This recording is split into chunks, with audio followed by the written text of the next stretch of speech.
ሰላም ናይ ቢሊ ሚድያ ቤተሰብ ሎሚ ክንሪኦ ዝመረጽና ፊልም ካ 2022 ተሰሪሑ ናይ ኔትፍሊክስ ዕዳጋ ካብ መጠን ንላዕሊ ዘብዝሖ ሓድሽ ናይ ሚስተር ቢን ማን ቨርሰስ ቢ ዝብል ፊልም እዩ። ከም ትፈትውዎ ተስፋ ይገብር። ላይክ ሳብስክራይብ እንዳገበርኩም ካ ሰናይ ናይ ምዝንጋዕ ግዜ ይግበረልኩም። ፊልም ቅድሚ ምጅማሩ ሚስተር ቢን ኣብዚ ካራክተር ሰዋህቦ ስም ትራቨር ዝብል እዩ። ነገር ግን ኩላህና ከም ንፈልጦ በሚስተር ቢን ስለዝኾነ ሚስተር ቢን እንዳበልኩ ክቕጽል እየ። ፊልሙ ክጅምር ከሎ ኸኣ ሚስተር ቢን ኣብ ናይ ተኸሳሲ ኮፍ መበሊ ኮፍ ኢሉ ዳኛ ከኣ ናይ መቕጻዕቲ ትእዛዝ እንዳመሓላለፈት ይጅምር። ክሲ ዝተመስረተሉ ከኣ ብብዙሕ ምኽንያት እዩ። ካብ ግቡእ ንላዕሊ ብናህሪ መኪና ብምዝዋር እንዳፈለጠ ንብረት ብምብልሻው ናይ ሓዊ ሓደጋ ባርዕ ብምፍጣርን ካልእ ከኣ ብዘይፍላጥ ዝተፈጠሩ ዝተባላሸው ንብረት እዩ። እታ ዳኛ ከኣ ዘለዎ ክሲ ከቃልለሉ ዝኽእል እንተሎ ክዛረብ ትፈቕደሉ።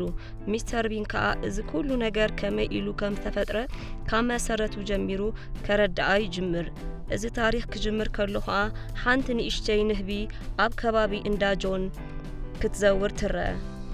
ጆን ማለት እዚ እዩ ማለት እዚ ከሳሲ እዩ። ጆን በዓልቲ ቤቱ ኬረን ሓደ ሰሙን ዝኸውን ክዘናግዑ ናብ ካልእ ቦታ ክኸዱ ይዳለው ነበሩ። ጆን ከኣ እቲ ዋርድያ ኣብ ዝበፂሕ ድዩ ኢሉ ይሓታ። ኬረን ከኣ ቀፂላ ሕጂ ዝመጽእ እቲ ናይ ቀደም ዝነበረ ሓላዊ ዘይኮነስ ካልእ ሓድሽ ዋርድያ ምዃኑ ትነግሮ። ኣብዚ ግዜ እዩ ከኣ ሚስተር ቢን ናብ ገዛ ናቶም ዝበጽሐ። እቲ ገዛ ከኣ ንሓደ ሰሙን ዝሕልዎ ንሱ እዩ። ገና ካብቲ ገዛ ቅድሚ መብጽሑ እታ ንህቢ ናብዚ ናብቲ እንዳበለት ተሸግሮ ነበረት። ኬረን ከኣ ማዕጾ ከም ዝተኳሕኩሐ ስለ ሰማዓቶ ከይዳ ብካሜራ ትሪኦ። እዚ ፈራሕ ከኣ ታሴሩኡ ከማን ገልቢጡ እዩ ኣርኢዋ። ወላ እኳ ኣጋውሉ ደስ እንተዘይበላ ሕራይ ኢላ ማዕጾ ትኸፍተሉ። ንሱ ከኣ ናብ ውሽጢ ይኣቱ። ናይ ውሽጢ ገዛ ማዕጾ ተኸፊትሉ ከኣ ናብ ውሽጢ ገዛ ምስ ኣተወ እታ ናይ ዓንተወይ ንህቢ ሕጂ ከማን ክትገድፎ ኣይከኣለትን። ናብቲ ውሽጢ ከኣ ተኸቲላቶ ተኣቱ። ጆን ከኣ ካብ ላዕሊ ዘሎ ክፍሊ እንዳወረደ ናይቲ ገዛ ዘሎ ኩነታት ኩሉ ክትነግሮ ከም ዘለዋ ይነግራ። ኬረን ከኣ ፀዊዓ ከተርእዮ ትጅምር። ኣብዚ ገዛ ዘሎ ኩሉ ብዲጂታል ሲስተም ስለ ዝተመልአ ከኣ ነዛ ሜኑ ተጠቒሙ ኩሉ ነገር ክረኽቦ ከም ዝኽእል ነገር ግን እዛ ሜኑ እንተዘየላ ብናታ ድምፂ እንተዘይኮይኑ ብወላ ሓንቲ ከም ዘይሰርሕ ትነግሮ። ተሰሓቢ ዝኸፍተሉ ሜላ ዝሑል ማይ ውዑይ ማይ ከመይ ገይሩ ከም ዝኸፍትን ከም ዝጥቀምን ትነግሮ። ካብ ኬክ ምስ ትበሃል ከልቦም ከኣ ተላልዮ። ጆን ከኣ ቀፂሉ ኣብዚ ዝሪኦም ዘለዉ ሪሞታት ናይ ዝገዛ ሲስተም ከም ዝኾኑ ይነግሮ። ቦጅባጅ ዝኾነ ሚስተር ቢን ግን ድንግርግር ይብሎ ነበረ።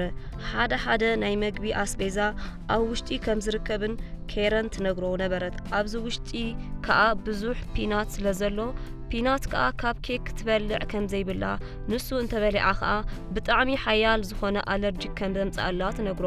ንሱ ከኣ ሓራይ ኢሉ ይቕበል። ጆን ከኣ ናብ ታሕቲ ናብ ዝርከብ ክፍሊ የእትዎ እሞ መካይን የርእዮ። ዘለዋ መካይን ከኣ 3 እየን። ካብ ሬንጅ ሮቨርን ካብ ማርቸድስን ንላዕሊ ከኣ ነዚኣ ናይ ቀደም ጃጓር መኪና ብጣዕሚ ከም ዝጭነቕ ይነግሮ። ምክንያቱ ከኣ እዛ መኪና ናይ ጃጓር ናይ መጀመርያ ስራሓት ክትከውን ከላ ብ2 ቢልዮን ፓውንድ ብጨረታ ከም ዝገዝኣ ይነግሮ። ቅድሚ ምውፅኦም ከኣ ናይ መጨረሻ መጠንቀቕታ ይነግሮ። እዚ ዝሪኦ ዘሎ ናይ ላይብረሪ ክፍሊ ብጣዕሚ ክቡርን ዕንቁ ዝኾኑ ነገራት ከም ዝርከቡ ብጣዕሚ ኣድላይ እንተዘይኮይኑ ፈጺሙ ከፊቱ ክገድፎ ከም ዘይብሉ ምክንያቱ ዓበይቲ ቅርስታትን ናይ ስነ ጥበብ መጽሓፍትን ስለ ዘለዎ እታ ከልቢ እንተኣትያ ምናልባት ዝፍጠር ነገር ኣይፍለጥን እሞ ኩሉ ዕፁብ ክኸውን ከም ዘለዎ የረድኦ። ምኽፋቱ ኣድላይ እንተኾይኑ ከኣ ፓስወርድ ከም ዘለዎን ፓስወርድ ከኣ ይነግሮ። እቲ ፓስወርድ ከኣ ከይጠፍኦ ኢሉ ኣብ ቴሌፎኑ ክጽሕፎ ምስ በለ ቴሌፎኑ ከም ዘይተድልዮን ዓንተወይ ዘርኣየቶ ሜኑ ኩሉ ነገር ከም ዘለዎ ትነግሮ። ንሱ ከኣ ነዚ ምስ ረኣየ ፓስወርድ ኣብ ቴሌፎኑ መሓዝ ይገድፎ። ኣብ መጨረሻ ከኣ ኬረን ክትወፅእ ኢላ ኩነታት ኣየር ዝሑል ስለ ዝኾነ ጃኬት ክትወስድ ከም ትደሊ እንዳ ነገረት ናብ ኣርማዲኣ ትኸይድ። ኣነ ጃኬት ኪ ከቐብለኪ ኢሉ ከኣ እዚ ፈራሕ ጠብሎቕሎቕ ክብል ካብታ ኣርማዲዮ ዝነበሩ ኩዕሶ ፋሕ የብሎም ሰንቢዱ ከኣ ከኣርዮም ጀመረ። ኬረን ከኣ እዚ ጠብሎቕሎቑ ከም ዘይዋፅኦ እንዳ ነገረቶ ትወፅእ። ሕጂ ሚስተር ቢን ሙሉእ ብሙሉእ እዚ ገዛ ካብኦም ተረከቦ ወላ ሓደ ኣብዚ ገዛ የለን ኣሃ ረሲዕዮ እዛ ንህቢ ኣላ ሚስተር ቢን ናይ መጀመርያ ስርሑ ዝተባህሎ ላይብረሪ ማዕጾ ምዕጻው ነበረ እቲ ማዕጾ ከዓ ትንክፍ ምሰበሎ እቲ ማዕጾ ብኣውቶማቲክ ባዕሉ ምዕጻው ይጅምር በዚ ሰዓት ከዓ ይዕጾ ኢሉ ስለ ዝሓሰበ ገዲፍዎ ይኸይድ ነገር ግን ቅድም ፋሕ ካብ ዘበሎ ኩዕሶ ሓደ ኣብ ኣፍ ደገ ነበረሞ ማዕጾ ከይዕጾ ሒዝዎ ነበረ ነዚ ከዓ ኣየስተባህሉሉን ገና ካብ ሕጂ ደንበርበር ይጅምር ከይሓሰቦ ከዓ ሓደ ነገር ካብ ምውዳቕ ሰኣን ንእሽተይ ይተርፍ ኣብቲ ኪችን ካቢኔት ዘለዎ ጠጠው ይብልሞ ቴሌፎኑ እንዳጠዋወቐ ጨጉሩ ምሕኻኽ ምስ ጀመረ ኣብ ላዕሊ ዝነበረ ማዕጾ ባዕሉ ይኽፈት ኣብ ውሽጢ ከዓ መግቢ ይርእሞ ንምንታይ ምስሐይ ዘይሰርሕ ኢሉ ስርሑ ይጅምር ጨጉሩ እንዳሓኸኸ ከሎ ዝኽፈት ይመስሎሞ ኮፍ ኢሉ ጨጉሩ ክሓክኽ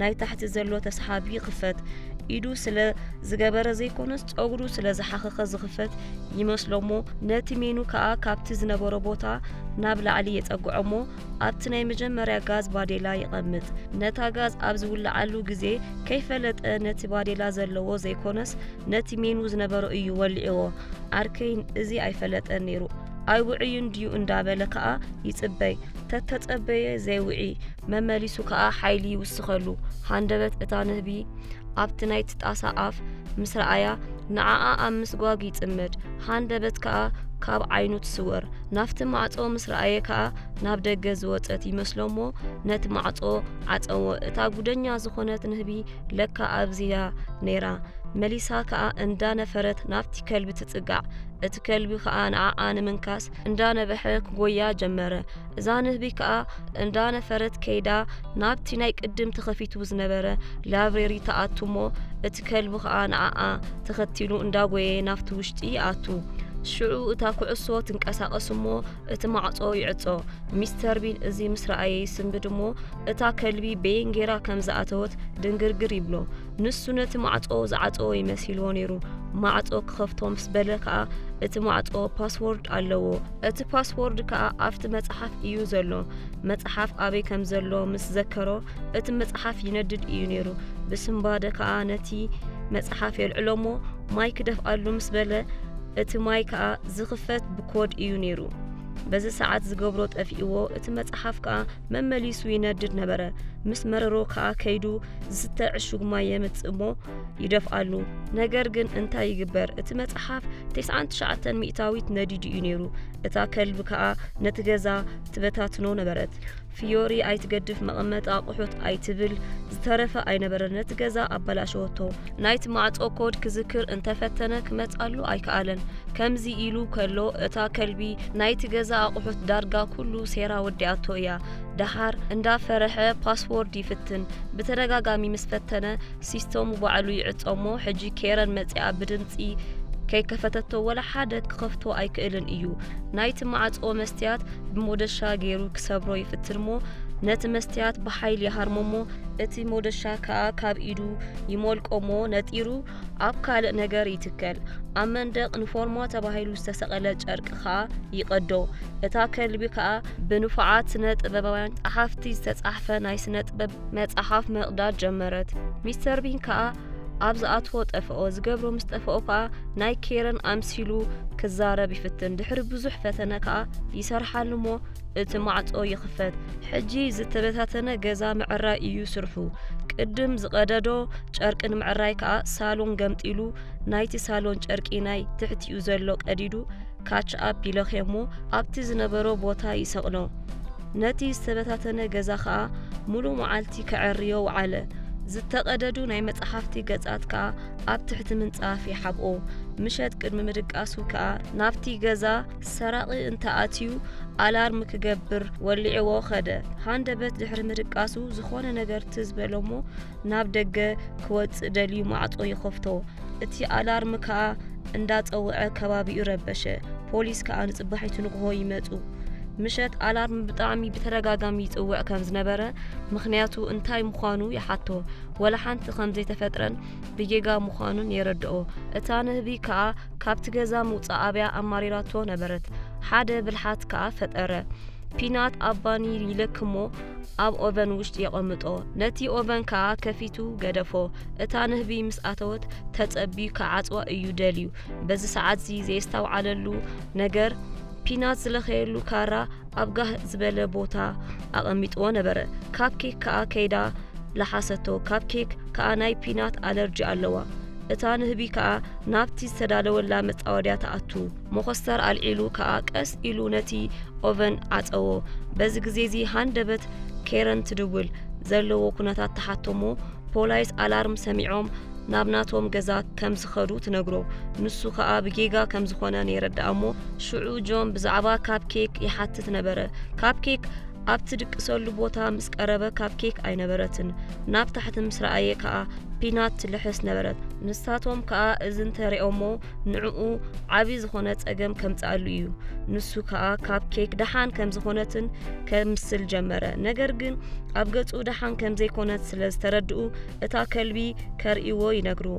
ድንን ኢሉ ከዓ ነታ ከልቢ ምስ ረኣያ ገና ካብ ሕጂ ከሕማ ጀመረ ፈሊጡ ደሓን ከም ዝኾነት እንዳነገረ ከዓ ኣሞንጎ ደሪቑ ጠጠው ብምባል ኔትወርክ ከም ዝተቆራረጸ ኣምሰሎ ንሳ ምርዳእ ኣቢዋ ኔትወርክ መሲልዋ ቀልጢፉ ከዓ ይዓጾ ንካፕኬክ ከዓ ናብ ቦታኣ መሊሱ ናብታ ንህቢ ይመለስ ነታ ንህቢ ካብዚ ገዛ ከውፅእ ክብል ነቲ ኦቨን ብሙሉእ የውጾ ናብ ደገ ምስ ኣውፅኣ ከዓ ናብ ካልእ ቦታ ትበርር እያ ኢሉ ብምሕሳብ ከፊቱ የውፃ ነገር ግን ናብ ወላ ሓደ ኣይከደትን ተመሊሳ ናፍቲ ገዛ ምብራር ትጅምር እንዳጎየ ቀልጢፉ ብምኻድ ከዓ ማዕጾ ዓጸዎ ከኣተወት ከላ ዝነበረ መሲልዎ ንሳ ግን ቀዲማቶ ኣተወት እቲ ማዕጾ ከዓ ተዓጺ እዩ ዝተዓጾ ማዕጾ ክኸፍት እንተደለየ ምኽፋት ኣበዮ ምኽንያቱ እቲ ማዕጾ ሓንሳብ እንተተዓጺዩ ኣብ ውሽጢ ኮንካ እምበር ኣብ ደገ ኣይክፈትን እዩ እንዳዞረ ከዓ ኩሉ ማዕጾ እንተፈተነ ምኽፋት ኣበዮ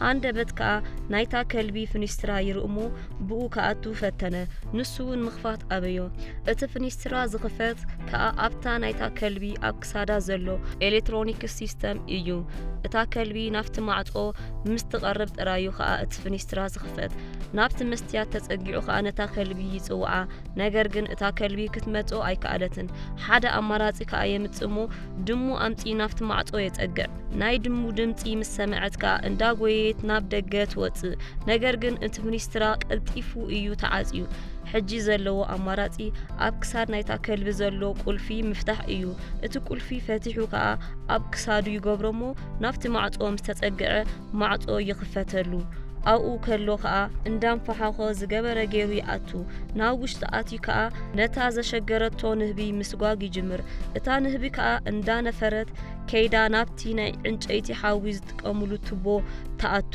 ንዓኣ ደልዩ ናብ ውሽጢ ምስ ኣተወ ሸተት ኣቢልዎ ይወድቕሞ ሓመድ ብሓመድ ይኸውን ሃንደበት ከዓ ማዕጾ ይኹሓሕ ነዚ ምስ ሰምዐ ከዓ ከይዱ ናይ ኬረን ካቦት ይኽደንሞ ናፍቲ ደገ ይወፅእ እቲ ማዕጾ ምስ ከፈቶ ከዓ ፖሊስ ነበረ እቲ ፖሊስ ከዓ ኣብዚ ከባቢ ስርቂ ተፈጺሙ ነይሩሞ ኣብዚ ገዛ ድዩ ኢሉ ይሓቶ ሚስተር ቢን ከዓ ወላ ሓንቲ ዝተሰርቀ ነገር ከም ዘየለ ምስ ነገሮ ድንግርግር እንዳበሎ እቲ ፖሊስ ይምለስ ኣብዚ ሕጂ ከዓ በቲ ናይ ሓዊ ዝቃጸለሉ ናብ ደገ ዝወፀት ስለ ዝመሰሎ ሙሉእ ሓጎስ ይስምዖ ነበረ ነብሱ ክሕጸብ ከዓ ኣትዩ ምሕጻብ ጀመረ እዛ ሰባብ ዝኾነት ንህቢ ወፂያ ኣይተረፈትን ተመሊሳ መፅያ ናብቲ መሕጸብ ነብሲ ትመጽእ ሕጂ ከዓ ናብቲ ናይ ዓንተወይ ስርሑ ይምለስ ነዛ ንህቢ ንምውጻእ ከዓ ብዙሕ ፈተነ ነዛ ንህቢ ክሰጉ ከዓ ብጣዕሚ ደኸመ ምሸት ከዓ ክድቅስ ኢሉ ቴሌፎኑ ከፊቱ ይርኢ ምስ ደኸመ ከዓ ማዕጾ ዓጽዩ ይድቅስ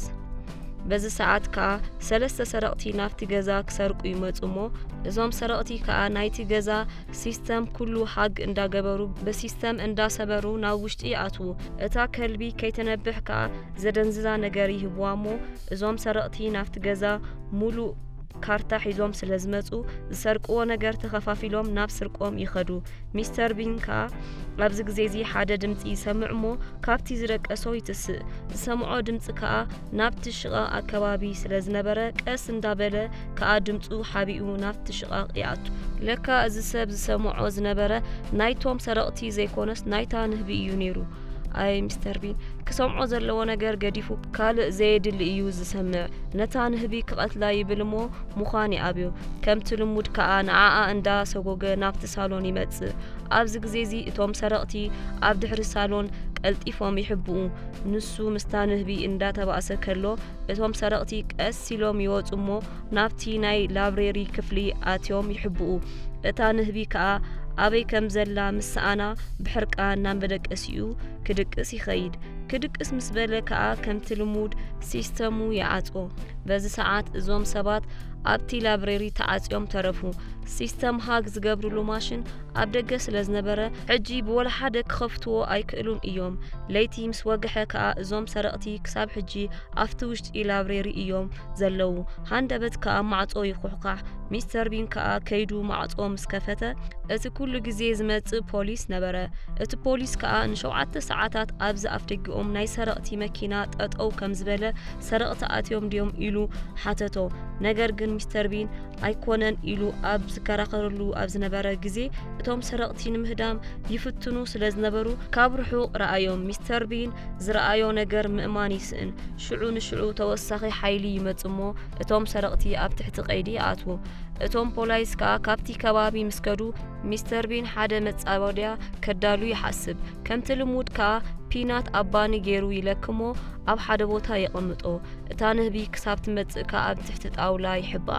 በዚ ሰዓት እዚ ከዓ እታ ከልቢ ከይረኣያ ናብቲ ሎከር ኣትያ ክትበልዕ ትጅምር። እታ ንህቢ ከዓ ናብቲ ሎከር ምስ ኣተወት ቀልጢፉ እቲ ገመድ ይስሕቦ እሞ እቲ ሎከር ምስ ተዓጽወ ናይ ጸረ ተባላዕቲ መድሃኒት ምንፋሕ ይጅምር። እታ ከልቢ ከም ዝኣተወት ከዓ ኣይረኣያን ነይሩ። ምስ ከፈቶ ከዓ እታ ንህቢ ወላ ሓንቲ ኣይትንቀሳቐስን ነበረት። በዚ ሰዓት ከዓ ብጣዕሚ ይሕጎስ። ነገር ግን ንታሕቲ ምስ ረኣየ እታ ከልቢ ሃለዋታ ኣጥፊኣ ወዲቓ ነበረት። ኣብ ዝኣትዎ ከዓ ይጠፍኦ። ንነዊሕ ግዜ ከዓ ንካብ ኬክ ከተሳኣ ፈተነ፣ ግን ወላ ሓንቲ ክትሰምዕ ኣይከኣለትን። ኣብዚ ሰዓት እዚ ዘይስተውዓለሉ ነገር እታ ንህቢ ካብቲ ወዲቓቶ ዝነበረት ተሲኣ ክትነፍር ትጅምር። ከይዳ ከዓ ንሱ ኣቐሚጦ ዝነበረ ጃኬት ውሽጢ ተኣቱ። ሚስተር ቢን ከዓ ጃኬቱ ተኸዲኑ ንካብ ኬክ ናብ ሆስፒታል ንምኻድ ኣብታ ጃጎር ትበሃል መኪና ይኣቱ። እዚ ፈራሕ ናይ ቅድሚትን ድሕሪት ማርሻ ከማን ምፍላይ ኣይከኣለን። ናብ ቅድሚት ይዝውር እሞ ይጋጮ። ሕጂ ከዓ ናይ ድሕሪት ማርሻ የእትሞ ብሓይሊ እንዳጎየ ይወፅእ። ብጣዕሚ ብዘፍርሕ ኣዘዋውራ ከዓ መንገዱ ናብ ሆስፒታል ይጅምር። ብፍጥነት እዩ ነይሩ ዝዝውር ዝነበረ። ሃንደበት ከዓ ናይ ንህቢ ድምፂ ይሰምዕ እሞ እንዳተደናገረ ድንን ምስ በለ እዛ ርግምቲ ዝኾነት ንህቢ ሕጂ ከዓ ኣብ ውሽጢ መኪና ተኸቲላቶ መፀት። ኣተኩርኡ ናብዛ ንህቢ ይገብር እሞ ኣብ መንገዲ በዝናህሪ እንዳኸደ መኪና ብቕድሚኡ ትመጽእ። ብዘፍርሕ ኩነታት ከዓ ነተን መካይን እንዳሓለፈ መንገዱ ይቕጽል።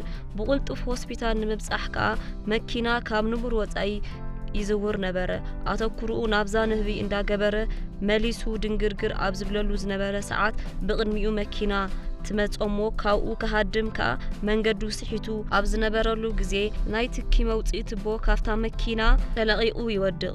ዝወደቐ ትቦ ዘይከውን ኣጻዕና ገይሩ ጽዒንዎ ናብቲ ሆስፒታል ይበጽሕ። ነታ ከልቢ ከዓ ኣብኡ ኣብጽሒዋ ዘድልያ መድሃኒት ምስ ወሰደት ምስ ሙሉእ ጥዕናኣ ተመሊሶም ናብ ገዛ ይኸዱ። እታ ከልቢ ከዓ ናብ መደቀሲኣ ይወስዳ።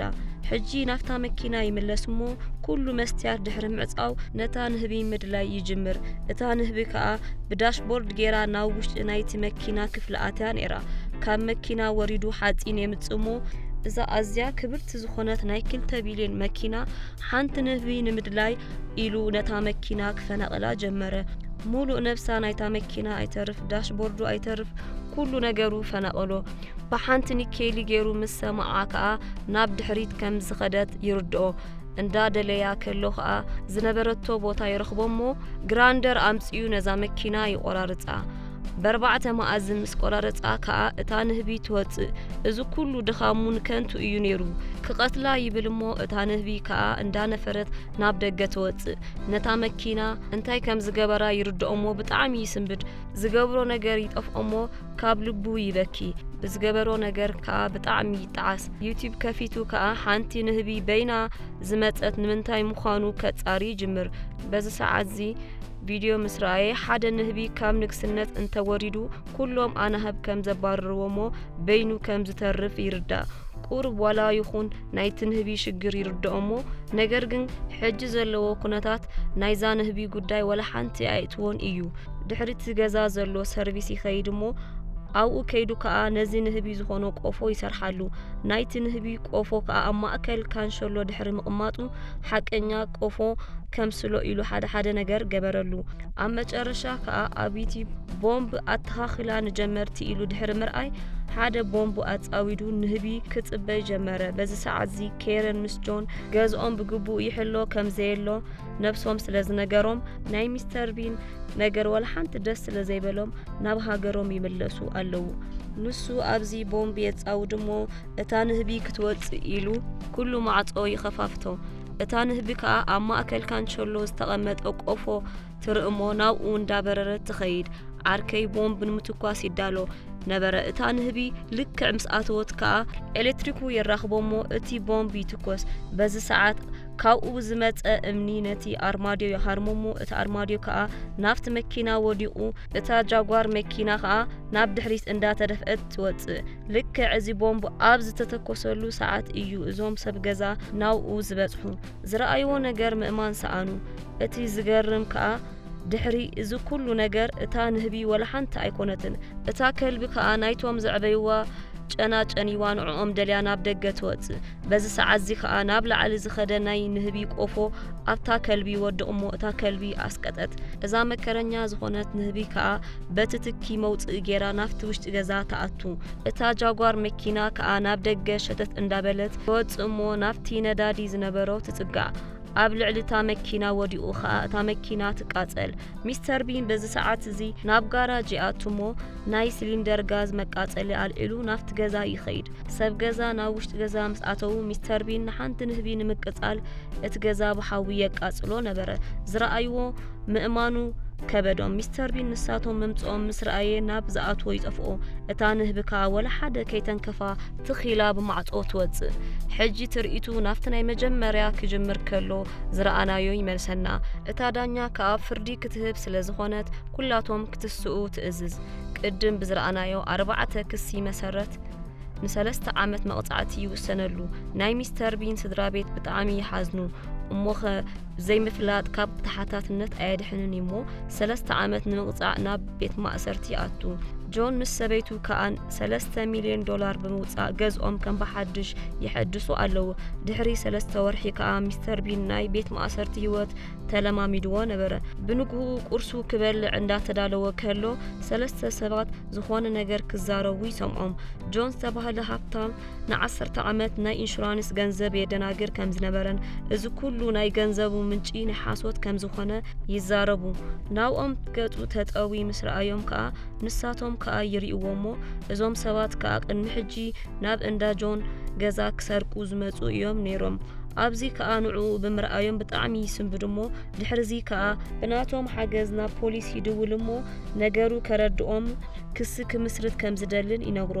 ሽዑ ምሸት ከዓ ጆን ምስ ኬረን ገዝኦም ስለ ዝተሓደሰ ብኡ ምኽንያት ውራይ ገይሮም ነበሩ ሃንደበት ከዓ ፖሊስ ናብ ገዝኦም ይመጽሞ ካብ 10 ዓመት ንላዕሊ ናይ ኢንሹራንስ ገንዘብ ብምድንጋር ምኽንያት ናብ እንዳ ፖሊስ ከይዱ ቃል ክህብ ይነግርዎ እቶም ፖሊስ እዚ ኩሉ ሓበሬታ ዝረኸብዎ በቶም ሰረቕቲ ምትሕብባር እዩ ነይሩ ለካ እዞም ሰረቕቲ ቅድሚ ሕጂ ምስ ጆን ይሰርሑ ዝነበሩ እዮም ብሓንሳብ ዝሰርሕዎ ገንዘብ መሃብ ስለ ዝኣበዮም እዮም ዝተባእሱ ስለዚ እዩ ከዓ ናብ ገዝኡ ክሰርቁ ዝኸዱ ኣብ ኩሉ ዜና ከዓ ጆን ቅድሚ ሕጂ ይሰርቕ ከም ዝነበረን ገበነኛ ከም ዝኾነን ዝርዝር ዜና ዘስፈሩ ሚስተር ቢን ከዓ እዚ ኩሉ ነገር ስለ ዘጋለጾ ካብ እስር ቤት ይወፅእ ክወፅእ ከሎ ጆን ከዓ ናብ እስር ቤት እንዳኣተወ ይራኸቡ ካብ ቤት ማእሰርቲ ምስ ወፀ كا بعلت بيتون قالون أو أفدقت أنيحان يقبلوا مستر بين كا أب كل زيناتات سمو كنجار جمرة نعسر تعمت ملو ناي منجستي جنزب